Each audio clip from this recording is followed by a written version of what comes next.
Bueno compañeros, buenas tardes. Nosotros somos el equipo 5 y vamos a exponer el subtema de evaluación y corrección de los errores. Nuestro equipo está conformado por un servidor, Fabián Torresedi, Salvador Rodríguez Navarro, Arturo Alejandro Martínez y Byron Zárate Ríos. Como introducción, a continuación analizaremos cómo las medidas experimentales están afectadas de cierta imprecisión en sus valores debido a las imperfecciones del aparato de medida o a las limitaciones de nuestros sentidos en el caso de que sean ellos los que deben de registrar la información. El valor de las magnitudes físicas se obtiene experimentalmente efectuando una medida. Esta puede ser directa sobre la magnitud en cuestión o indirecta, es decir, obtenida por medio de los valores medidos de otras magnitudes ligadas con la magnitud problema mediante una fórmula física. En un instrumento ideal, o sea, sin error, la relación entre los valores reales de la variable comprendidos dentro del campo de medida y los valores de lectura del aparato es lineal. Se considera que un instrumento está bien calibrado cuando en todos los puntos de su campo de medida la diferencia entre el valor real de la variable y el valor indicado o registrado o transmitido está comprendido entre los límites determinados por la exactitud del instrumento. En condiciones de funcionamiento estático, las desviaciones de la curva variable real lectura de un instrumento típico, como podemos observar en la figura, con relación a la recta ideal, representan los errores de medida del aparato. Con respecto a la curva que vimos anteriormente, esa misma curva puede descomponerse en tres que representan individualmente los tres tipos de errores. Estos pueden hallarse en forma aislada o combinada en los instrumentos. El primero es el error de cero, en el cual todas las lecturas o señales de salida están desplazadas en un mismo valor con relación a la recta ideal. Este tipo de error puede verse en la primera figura de la izquierda, donde se observa que el desplazamiento puede ser positivo o negativo. Solo cambia el punto de partida o de base de la recta representativa, sin que varíe la inclinación o la forma de la curva. El siguiente es el error de multiplicación, donde todas las lecturas o señales de salida aumentan o disminuyen progresivamente con relación a la recta representativa. Esta es la figura del medio, sin que el punto de partida cambie. La desviación puede ser positiva o negativa. Por último tenemos el error de angularidad. En la curva coincide con los puntos 0% y 100% de la recta representativa, pero se aparta de la misma en los restantes. Como vemos en la figura en la última de la derecha, puede verse un error de este tipo. El máximo de la desviación suele estar en la mitad de la escala. Los instrumentos pueden ajustarse para corregir estos errores, si bien hay que señalar que muchos instrumentos, por su tipo de construcción, no pueden tener error de angularidad. La combinación de estos tres tipos de errores da lugar a una curva relación medida real lectura. Ahora explicaremos cómo corregir cada uno de esos errores. En general, el error de cero se corrige con el llamado tornillo de cero, que modifica directamente la posición final del índice, la pluma o la señal de salida del instrumento. El error de multiplicación se corrige actuando sobre el tornillo de multiplicación o span en inglés, que modifica directamente la relación de amplitud de movimientos de la señal de salida, índice o pluma, es decir, que aumenta o disminuye progresivamente las lecturas sobre la escala.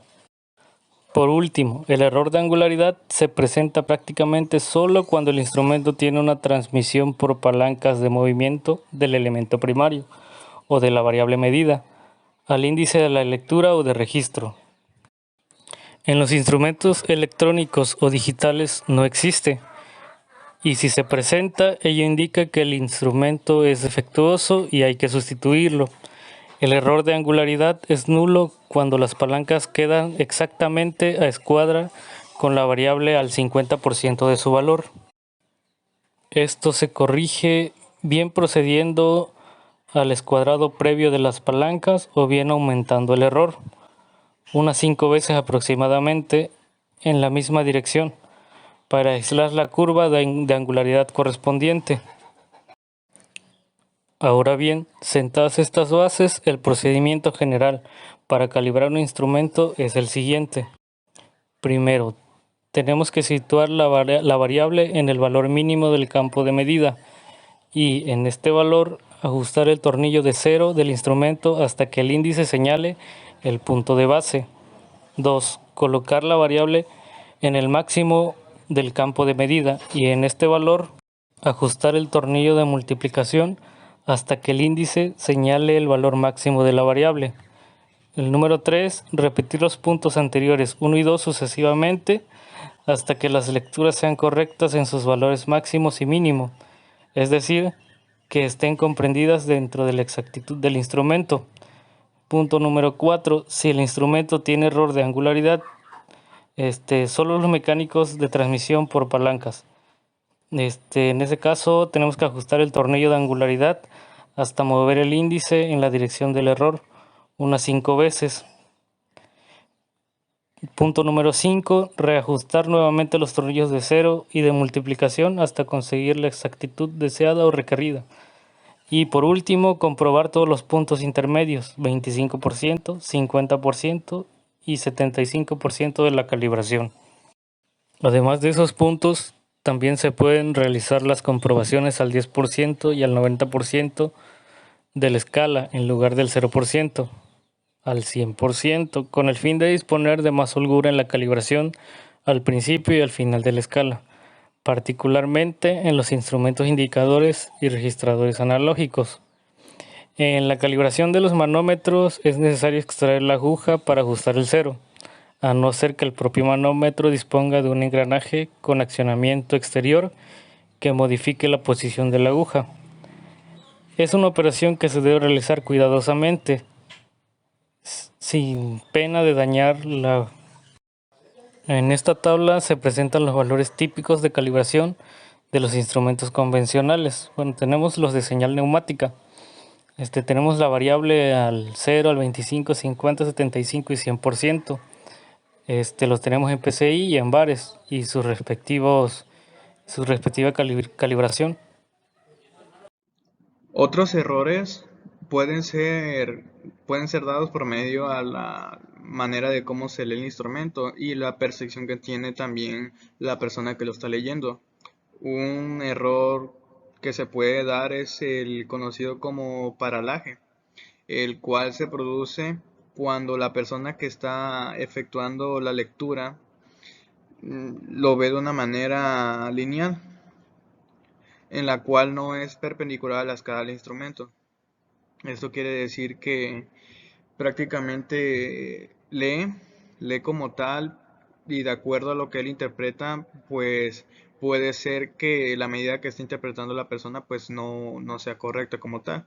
Y una manera que hay para disminuir esto es que algunos instrumentos tienen el sector graduado separado de la escala, tiene poca distancia al índice y poseen también sectores especular, con lo que la línea de observación debe ser perpendicular a la escala para que coincida al índice y su imagen.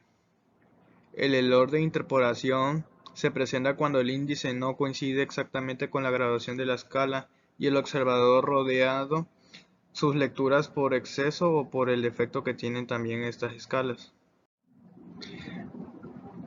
La calibración de los instrumentos de presión. Bueno, para calibrar estos tipos de instrumentos se pueden utilizar varios dispositivos que generalmente son manómetros. Estos son manómetros de alta exactitud en los cuales tienen un orden de más o menos 0.2% de toda la escala. Y algunas de las características son las siguientes. Tiene una superficie especular, efectuando la lectura por coincidencia del índice de su imagen. Finura el índice y de las gradaciones de la escala. Compensación de temperatura con un bimetal. Tubo Bowden de varias espiras. Se consigue todavía mayor exactitud. Situados marcas móviles para cada incremento de la lectura del instrumento. Aquí pues muestran una manera de cómo calibrar como tal. Los parámetros que consiguen para probar los manómetros son llamadas pesas, también conocido como peso muerto. Hay maneras también de comprobarlo digitalmente. Las calibradores de presión portátiles, pues esto ya sería prácticamente más apegado a lo digital. Aquí pues ya nos daría la pantallita pues las escalas. Calibración de instrumentos de caudal. Pues aquí prácticamente es por la diferencia de presión que utiliza una columna de agua o de mercurio. También pueden ser digitales como tal. Este instrumento tiene una cierta configuración de los parámetros. Tiene códigos, valores de campo de medida y la constante de tiempo de amortiguación y las unidades de ingeniería. La comprobación de la calibración que ya ha sido efectuada en fábrica no precisa de ajustes. Puede realizarse aplicando una presión estándar de forma parecida a lo descrito en los transmisores inteligentes de presión. Los rotómetros no se pueden calibrar como tal, solo se pueden comprobarse efectuando las partes transmisoras cuando la lleva incorporada. Acá hay un ejemplo de la imagen como tal de uno de estos dispositivos. También, uno de los motivos por lo cual la calibración de los medidores de turbinas suelen ser también la erosión a lo largo del tiempo. Si el fluido es algo agresivo y no se selecciona bien los materiales del contacto con el fluido, puede fallar los filtros si se coloca en aguas arriba del medidor. El medidor de remodilo y el vortex se calibran, estos ya vienen calibrados de fábrica, no se necesitan ajustes especiales. Cabe mencionar que también se le pueden cambiar el sensor y también se le pueden cambiar las condiciones de servicio. Es necesario reajustarlo si se quiere utilizar de esta manera. Los medidores volumétricos pueden verificarse en el lugar en que están instalados si se dispone de medios para intercalar en serie otro medidor patrón que permitirá comprobar las medidas. Los medidores directos de caudal masa se calibran en la propia instalación con el mismo fluido de trabajo, asegurando un caudal masa constante y midiendo en un sistema receptor la masa del fluido corregida y el tiempo que ha transcurrido en la experiencia con un cronómetro de exactitud. Calibración de instrumentos de nivel. La calibración de instrumentos de nivel basados en la presión hidrostática se realiza de forma análoga a los instrumentos de presión, transformando la altura del líquido al valor correspondiente de la presión a simular. Los medidores de nivel de presión diferencial se calibran de forma similar a los utilizados en la medida de caudal por presión diferencial. Es preciso tener en cuenta las condiciones particulares del transmisor, es decir, si se instalará en un tanque abierto o cerrado y si dispone de resorte de supresión o de elevación para corregir la condensación en el lado de baja presión del instrumento o compensar su instalación en un punto de cota muy inferior a la del tanque. De forma análoga, se calibran los instrumentos de nivel de desplazamiento y los basados en las características eléctricas del líquido. Los medidores de nivel de radiación requieren un extremo cuidado en su manejo y es preciso seguir fielmente las instrucciones descritas en el manual del fabricante y las normas y recomendaciones vigentes por los peligros que entraña la no observancia de los mismos. Calibración de instrumentos de temperatura.